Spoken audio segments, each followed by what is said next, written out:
A graça e paz seja sobre a sua vida nessa noite. Amém? Aleluia. Eu queria que você abrisse Lucas capítulo 23. Lucas capítulo 23, versículo de número 8. O tema da mensagem é como Jesus venceu. Como Jesus venceu.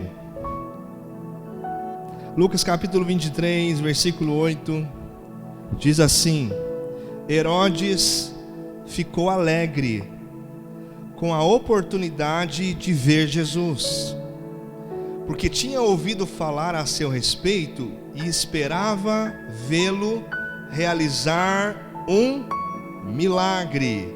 Então Herodes ficou feliz, porque Jesus era famoso pelos milagres. Então ele queria presenciar um milagre.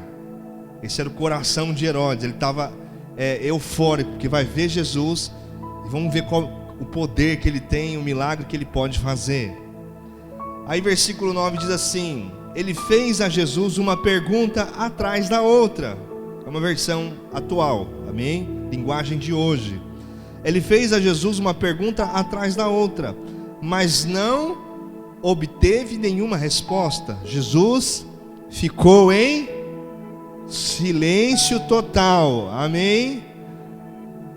Diga comigo assim: eu preciso aprender com o meu mestre a praticar o poder do silêncio, amém, aleluia.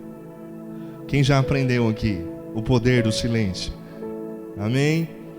Jesus não respondeu nada. Versículo 10: enquanto isso, os sacerdotes principais e os mestres da lei permaneciam ali, gritando suas acusações. Então Herodes e seus soldados começaram a zombar dele e a ridicularizá-lo. Vestiram nele um manto real e o mandaram de volta a Pilatos. Amém? Então Jesus está aqui momentos antes do seu grande sofrimento, da crucificação. E a minha proposta nessa noite, né?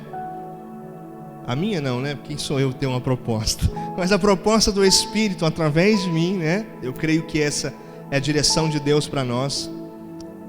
É colocarmos os olhos na história de Jesus, nesse tempo de julgamento e também no tempo de crucificação. Nós sabemos que a nossa sabedoria aumenta quando acessamos a história de alguém que já venceu desafios que nós estamos enfrentando. Quando você coloca os seus olhos na história de alguém que já venceu desafios que você está passando, isso aumenta a sua sabedoria. Quando colocamos os nossos olhos na história de vencedores que já chegaram em lugares que nós desejamos chegar. Então a intenção aqui do pregador nessa noite é que é convidar você para colocarmos os olhos na história do maior vencedor de todos, que é o nosso amigo Jesus. Não existe vencedor maior, porque o vitorioso, ele é medido pelo inimigo que ele venceu. E o nosso amigo Jesus venceu o maior inimigo de todos. Ele não venceu a Champions League. O nosso amigo Jesus não venceu o Campeonato Brasileiro. Ele não venceu a Fórmula 1. Ele venceu a morte. E o apóstolo Paulo escreve aos Coríntios: ó morte, onde está a sua vitória? Onde está o teu aguilhão? Então, convidar você para olhar para Jesus é o mesmo que convidar você para olhar para o maior vencedor que já pisou nessa terra, o nosso amigo Jesus. E colocando os olhos na história de Jesus, nós nos deparamos com esse tempo de julgamento diante de Herodes. Nosso amigo Jesus está diante de Herodes sendo julgado.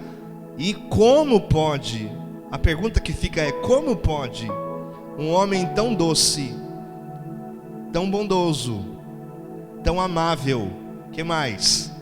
Tão simples, tão humilde, que mais?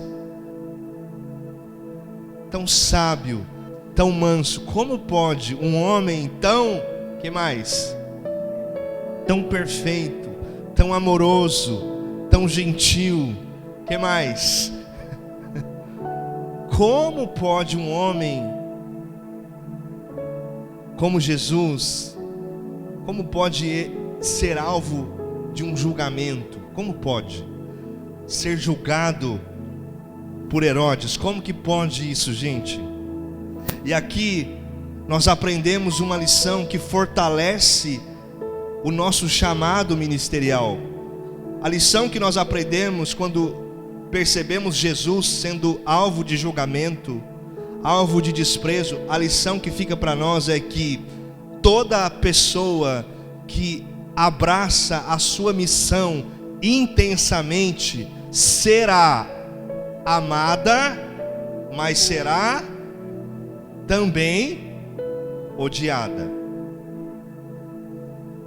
Não existe nenhuma pessoa altamente relevante que não seja amada e odiada. Não existe. Não existe um homem, uma mulher da história que foi altamente relevante e que ao mesmo tempo não tenha sido alvo de amor e alvo de ódio. Não existe. E Jesus não fugiu da regra. Um homem impactante que abraçou a sua missão intensamente, foi amado e foi odiado. Foi alvo de amor. Ele foi alvo da honra de João Batista, que quando Jesus disse: João Batista, batiza-me, o que João Batista disse para ele? Eu não sou digno de desatar a sandália dos teus pés. Jesus foi alvo de honra. Jesus foi alvo do amor do João, discípulo amado, João, o apóstolo João, porque João, enquanto Jesus ensinava os discípulos, João fazia o quê? Colocava a sua cabeça no peito do mestre. Ele desfrutava da presença de Jesus. Jesus foi alvo do amor de João, o único discípulo que foi para a cruz. Enquanto todos os discípulos fugiram de medo, João estava ao lado da cruz. João e Maria, a mãe de Jesus, os dois ali ao lado da cruz. João, discípulo de Jesus, podia ser ali também perseguido. Ele era discípulo, ele era seguidor de Jesus, mas ele não teve medo. Ele não temeu a morte. Ele foi: não, eu não posso abandonar o meu mestre, o único que ficou junto. Então Jesus foi alvo do amor de João, o discípulo. Jesus foi alvo do amor daquela mulher que derramou sobre os seus pés o quê? Um perfume caríssimo. Jesus foi alvo do amor da mulher samaritana, que de forma tão apaixonada proclamou o evangelho na sua cidade. Por quê? Porque ela teve um encontro que mudou a sua vida. E quando chega em Samaria, ela não se conteve. Ela começou a dizer a todos os samaritanos, falando sobre o mestre, porque ela estava cheia de amor. Então Jesus foi alvo do amor da mulher samaritana. Mas Jesus também foi alvo do quê? Ele foi alvo do grito da multidão que disse: solte Barrabás, crucifica-o. Ele foi alvo da cruz, ele foi alvo dos cravos, ele foi alvo da violência dos soldados romanos, ele foi alvo das ferramentas de morte que ele enfrentou através das mãos dos soldados romanos. Ele foi alvo do desprezo dos discípulos. Ele foi alvo do abandono, porque os seus amigos o abandonaram. Ele foi alvo da traição de Judas. Ele foi alvo de tantas coisas. Ele foi alvo, porque toda pessoa que abraça a sua missão será alvo de amor, mas também será alvo da traição, do desprezo. É um pacote completo. Nessa noite, eu diante de Jesus, eu declaro: eu quero continuar abraçando a minha missão intensamente. E eu acredito que você também está nesse mesmo espírito. Mas a notícia é essa, que você já sabia, mas eu estou lembrando você. Toda pessoa que decide abraçar o seu chamado será alvo de amor. Muitos vão te amar, porque você será instrumento de cura, de libertação. Mas muitos também vão te desprezar, porque a mensagem que pregamos, a mensagem do Evangelho, não é somente uma mensagem de paz, de amor. Ela também é uma mensagem de confronto. A mensagem que pregamos não é só João 3,16, que diz: porque Deus amou o mundo de tal maneira que deu o seu único Filho, para que todo aquele que nele crê não pereça, mas tenha a vida eterna. Também existe um outro texto acoplado a essa mensagem, e o texto diz: aquele que quiser vir após mim, negue-se a si mesmo, tome a sua cruz e siga-me. Então é uma mensagem de paz, de amor, de confronto, de combate, de humilhação. É uma mensagem completa que nos leva para triunfos, mas também nos humilha, nos abate, nos mostra quem realmente somos. E Jesus foi esse homem. Ele está agora diante de Herodes, sendo questionado. E toda vez que percebemos o mestre perfeito sendo questionado por Herodes, eu não sei quanto a você, mas lá dentro do coração sentimos uma indignação, ficamos indignados. Herodes julgando Jesus, um homem imperfeito, julgando um homem perfeito, uma autoridade da terra julgando o Rei da Glória, uma criatura julgando o Criador. Quando olhamos esse texto e esse julgamento, nasce em nós uma indignação. Mas eu vou falar uma palavra dura agora. Você está preparado? Toda indignação que nasce em nós nesse texto, ela é uma indignação que faz de nós grandes hipócritas. Essa é uma palavra dura, mas é uma palavra verdadeira. Eu vou falar sobre isso agora. Toda indignação que nasce em nós, quando percebemos Jesus sendo julgado por Herodes, é uma indignação que faz de nós grandes hipócritas. Sabe por quê? Porque quantas vezes eu e você já colocamos Jesus contra a parede? Quantas vezes você, assim, Herodes está fazendo um monte de perguntas, questionando Jesus. Quantas vezes, talvez não verbalmente, mas no silêncio da alma, quantas vezes eu e você também já colocamos Deus contra a parede, também questionando a vontade de Deus, questionando os caminhos que Deus tem nos levado. Quantas vezes nós passamos por tempestades que nós pensamos assim, não precisava disso. Questionamos o que Deus está fazendo e como Ele está fazendo. Então quando eu julgo Herodes, eu me sinto hipócrita, porque eu também já coloquei o meu Cristo contra a parede e fiz perguntas severas para Ele, dizendo: por que, Senhor? Por que o Senhor está permitindo isso? Eu acho que tem mais gente assim aqui.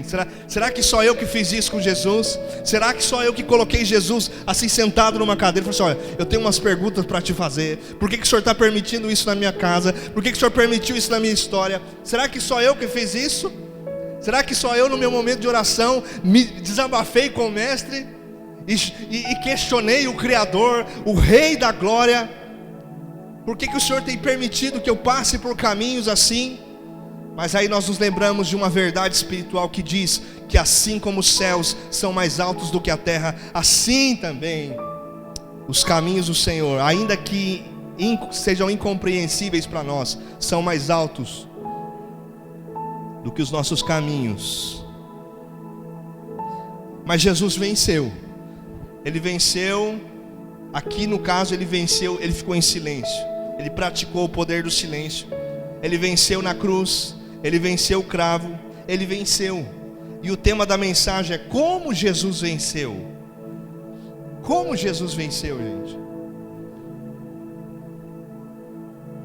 No seu sofrimento, Jesus fez algo que foi a chave da vitória.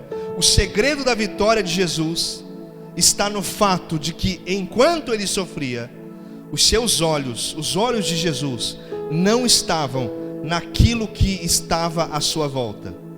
Jesus venceu porque ele não colocou os olhos naquilo que estava acontecendo à sua volta.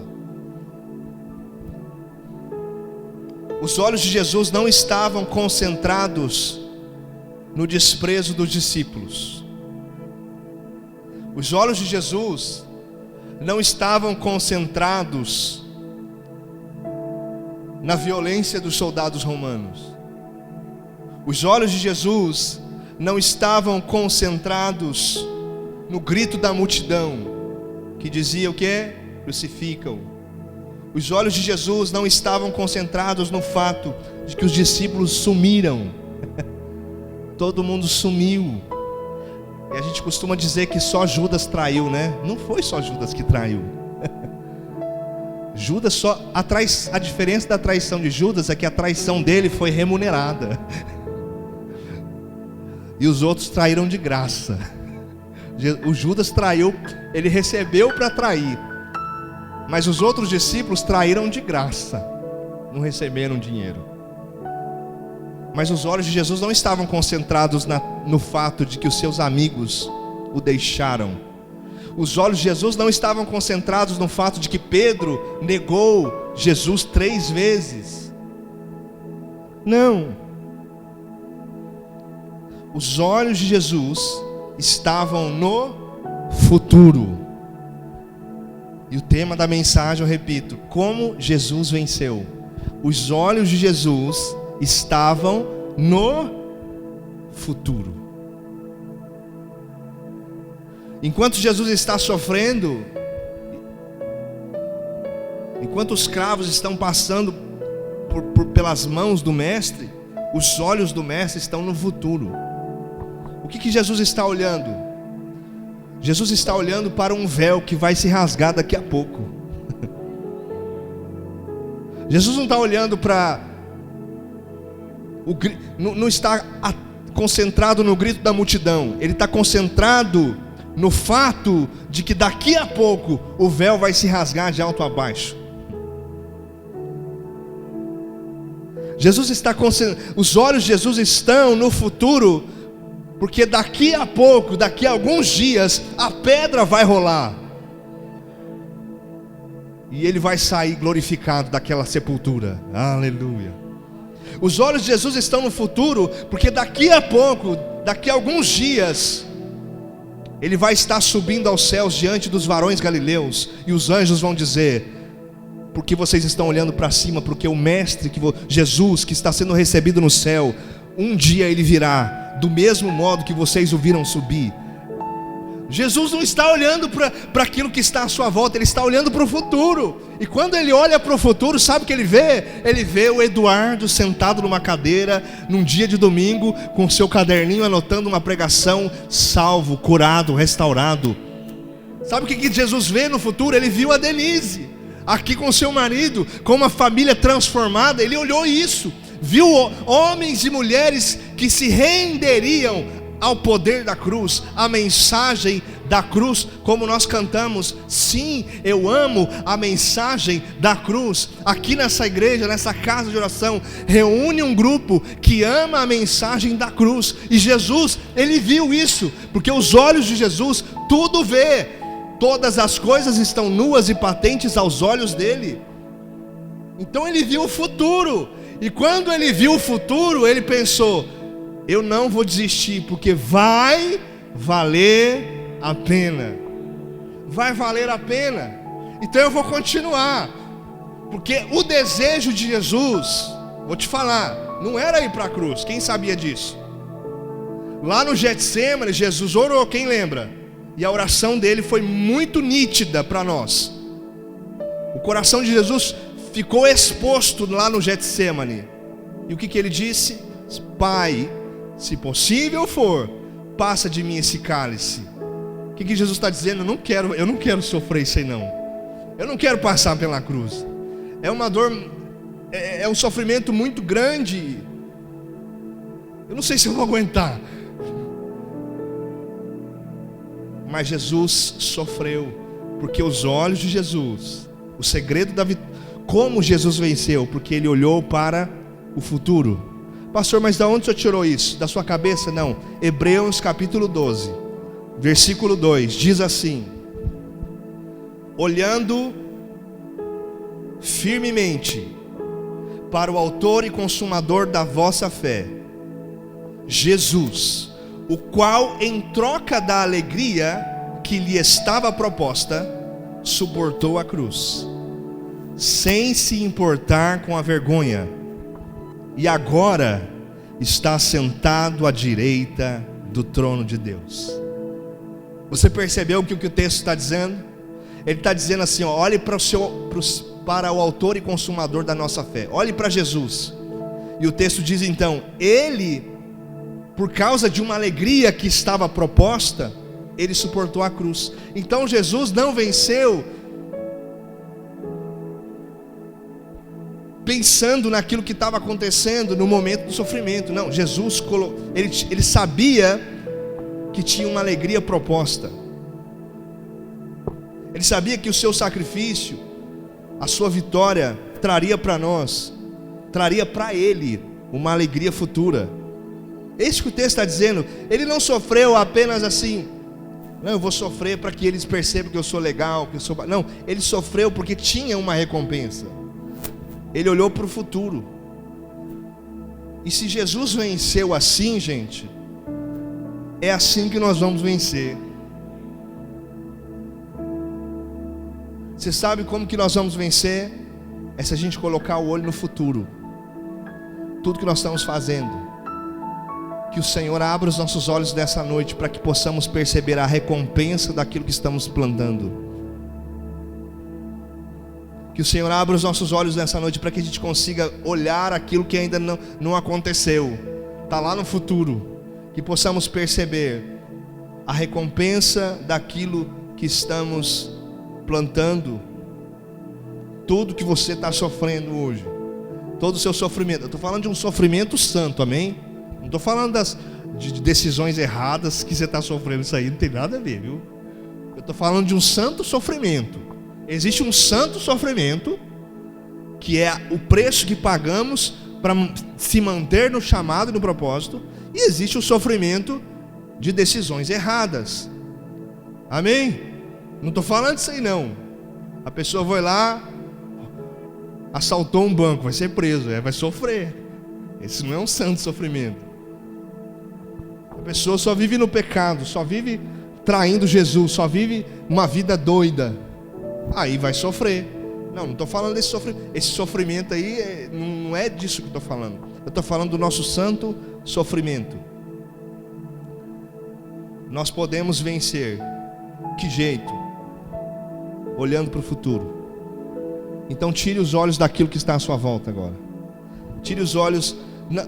Não fique concentrado naquilo que está acontecendo à sua volta. Faça como Jesus.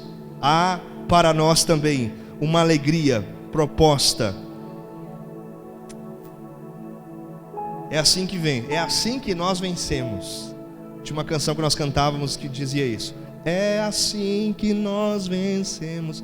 É assim que nós vencemos. Não tem outro jeito de vencer. Não tem outro jeito de vencer. Não tem outro jeito de permanecer. Você não vai continuar se você não pensar no futuro. Se você não lembrar que tem uma glória futura. Você não vai conseguir vencer se você não lembrar que no dia da ressurreição você será ressuscitado num corpo glorificado, amém? Não tem como você não vencer se você não lembrar disso. Que no dia da ressurreição, todas essas coisas que você está passando no seu corpo vai sumir, aleluia. Você vai ter um corpo glorificado, amém? Você já é bonito, amém? Quem já é bonito aqui, diga amém. Imagina glorificado então, um corpo glorificado. Imagine, aí Denise, o Marcos glorificado. Se sem glorificação já está bonito assim. Se sem glorificar, imagina você glorificado, hein, Du? Se sem glorificar o Du já está bonito, imagina o Du glorificado, Sueli. Nós não venceremos as provas do tempo presente se não nos lembrarmos da glória futura. Olha o que diz 1 Coríntios 15:19: se esperarmos em Cristo só nessa vida, somos os mais miseráveis de todos os homens. Olha o conselho de Paulo: se você está esperando em Cristo só nessa vida, você é um miserável. Mas se você coloca os seus olhos no futuro, há uma glória futura para nós, há um tempo futuro. E Ele vai enxugar dos nossos olhos toda lágrima. Ele fará isso. Ele não vai terceirizar, Ele pessoalmente vai enxugar. Pastor, mas como Jesus vai enxugar o olho de todo mundo? Ele é onipresente. A Denise vai estar lá com Jesus enxugando o olho, a Sara também vai estar ao mesmo tempo. Ele enxugará dos nossos olhos toda lágrima. E assim como Jesus pensou, vai valer a pena, nós também proclamamos nessa noite: vai valer a pena. Vai valer a pena. Assim como Jesus proclamou, vai valer a pena no seu coração, assim também João Batista, antes de perder a sua cabeça, mas não negou a sua fé. João Batista naquela prisão com certeza estava pensando: vai valer a pena. Assim como Jesus suportou a cruz porque ele sabia que valeria a pena, assim também o apóstolo Paulo, preso, algemado, ele também declarava: vai valer a pena. Vai valer a pena. E assim é o pensamento de um homem de Deus, de uma mulher de Deus. É assim que nós vencemos. E o tema da mensagem é: como Jesus venceu. Amém? Coloque-se de pé. Aleluia. Aleluia. Obrigado, Jesus.